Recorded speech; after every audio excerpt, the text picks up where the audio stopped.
Hello, this is Okie Doggy. Ngayon, matagal na ako din nakakapag-upload. Pag-usapan natin, ako naman ang may tanong sa inyo. Okay? Bilang first time parent, di ba, noon for baby, nalagaan natin ngayon, totoong baby na. Pero yung for baby ko, natataranta siya sa baby ko pag umiiyak. Ano kaya ang dahilan? Ayoko naman ilapit, nakakatakot, diba? Hindi mo naman kasi masabi, aso pa rin yan.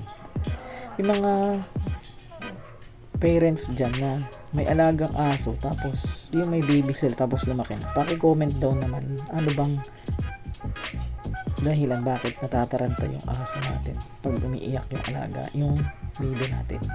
Okay? Ngayon, update ko lang, ito yung baby ko, nasa duyan, lagi siyang ganyan.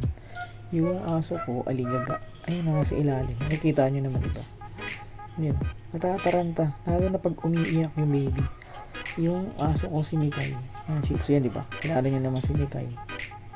Yun, lumalapit siya talaga. Ayun, sa banga niyang tumalon, talunan yung duyan ng baby ko. Ayun. Kaya yung mga parents dyan na may alaga aso, paki-comment naman o ikwento nyo experience nyo sa comment section sa baba. Okay? Again, this is Okie Dog. Update ko lang kayo sa video natin kasi hindi na nakapag-upload kasi ito na nga yung nangyari. Meron tayong baby. Okay? Again, this is Okie Doggy. Naniniwasang sabihan, huwag nating bili kung di naman kailangan. Pero kapag para sa aso, pwede. Don't forget to subscribe and hit the bell button for more videos. Update. Bye-bye.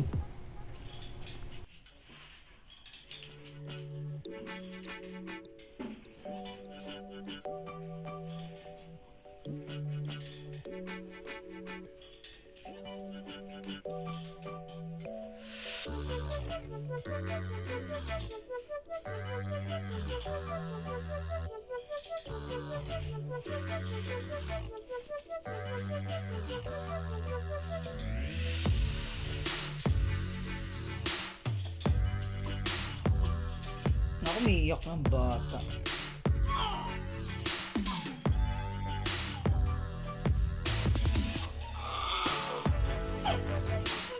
Bakit? Nagalit ka?